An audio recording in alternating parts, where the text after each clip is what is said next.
जब तुम अभी भी आँख नहीं खोलोगे तो नारायण अपना इच्छा पूरी करेगा। देखिए 2003 में उत्तर काशी में, 2013 में केदार का आया, 10 साल पीड़ में, और 2023 हाँ, और वही 10 साल का पीड़ अभी है। ये कुछ तो कुछ हानि होने वाला है गढ़वाल क्षेत्र में। विष्णु प्रयाग के इस पावन तीर्थ में मैं कुछ देर इन साधु महात्माओं के साथ बैठा तो उन्होंने एक बात का यहाँ पर जिक्र किया। जब मैंने उनसे पूछा कि महात्मा जी, ये जो जोशीमठ में दरारें आ रही हैं इसका क्या कारण हो सकता है, तो उन्होंने बड़ा जो उत्तर मुझे दिया, मैं चाहता हूँ आप जनता जनार्दन के सामने भी आए। गोपालगिरी जी महाराज जी हैं। महाराज जी, क्यों आपको लगता है ये जो हो रहा है, क्या इसके पीछे वजह लगती है आपको? तो नर नारायण पर्वत तो इतिहास में ही लिखा हुआ है, आज नहीं कल तो वो जुड़ना ही है। हाँ, भले आज जुड़ो या 6 महीने के बाद में जुड़ो या साल भर बाद में जुड़ो, तो वो तो एक होना है। उसके बाद में ये जो बद्रीनाथ है, भविष्य बद्री में कहलाएंगे, पूजा पाठ उनका भविष्य बद्री में ही स्थापन होगा।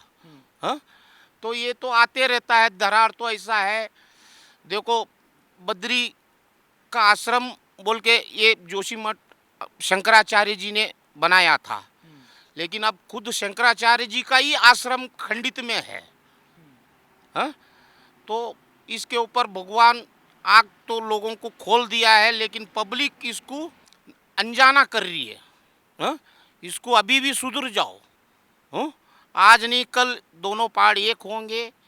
नर नारायण पर्वत ये जाएगा भविष्य बद्री में। और मूर्ति अभी भी देखिए, हमने आज से 4 साल पहले 5 साल पहले भी देखा था, गर्दन देखा था, आज तो घुटनों तक, यहाँ तक आ गई, खंबर तक। कब गए थे आप भविष्य बद्री? भविष्य बद्री गए साल भी गया था मैंने, ये साल नहीं जा पाया हूँ, गए साल गया था। मूर्ति हर साल ऊंचाई हो रही है, नीचे नहीं जा रही है, मूर्ति ऊंचाई हो रही है। तो आने वाले समय में हमको यही लगता है, हाँ, तो नर नारायण पर्वत आने का समय हो गया है। हाँ? और लोगों को अपने लालच से बाहर निकलना चाहिए, संकेत है। संकेत है, ये अभी तुमको दरारें दिख रही है, ये बहुत बड़ा संकेत है आपको। हाँ? इस संकेत में तुम जाग जाओगे तो इंसानियत है, नहीं जाग जाओगे तो कुछ नहीं है। धरती पे भार हो गया है। भार हो गया, 150 करोड़ आबादी को माँ कहाँ तक ढोएगी। हाँ, गंगा कम हो गई, अलकनंदा कम हो गई, सारे जितने भी झरने हैं गढ़वाल क्षेत्र में, आज ऋषिकेश से हरि बद्रीनाथ आए तक 100 झरने थे, आज कहाँ है झरने? एक भी झरने रास्ते में नहीं है। हाँ, कहाँ गया वो पानी? हाँ, कोई गांव वाला ऑब्जेक्शन नहीं। आज धारी देवी में भी ये सवाल हमने गए साल करे थे, तुम जो पीने का पानी का झरना भी बंद हो गया था, तुम ऊपर जाके क्यों नहीं देख रहे हो? उन्होंने बोलता बाबा आपदा आई लेके गई। आपदा आई क्या लेके गई, वो और आपदा और आएगी। वो पानी तो कहीं जमा ही होगा।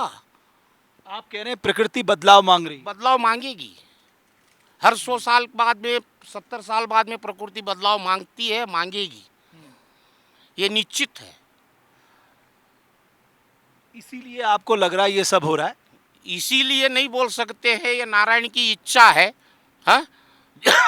जब तुम अभी भी आँख नहीं खोलोगे तो नारायण अपना इच्छा पूरी करेगा। देखिए 2003 में उत्तर काशी में बाढ़ आई, 2013 में केदार का आया, 10 साल पीड़ में, और 2023 हाँ, और वही 10 साल का पीड़ अभी है।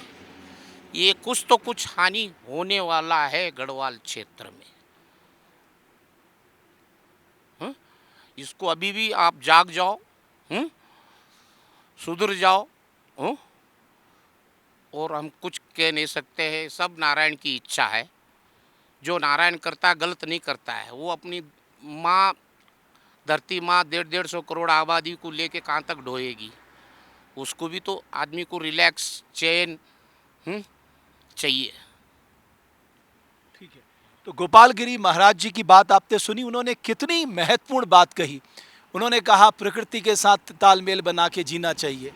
उन्होंने कहा कि साहब हमारे ग्रंथों में इस बात का जिक्र है, नरनारायण पर्वत का अमूमन जिक्र आता है, भविष्य बद्री का अमूमन जिक्र आता है, और इसी की ओर उन्होंने संकेत दिया। लेकिन संकेत मानव जाति के लिए भी है। अगर तृष्णा के भंवर में डूबोगे तो प्रकृति बदलाव करेगी, और जब प्रकृति बदलाव का मन बना देती है तो सब बड़े बड़े विनाश, महाविनाश का वो कारण बन जाती है। इसलिए हमें अपनी तृष्णा से बचना चाहिए और प्रकृति के साथ तालमेल मिलाकर आगे बढ़ना चाहिए।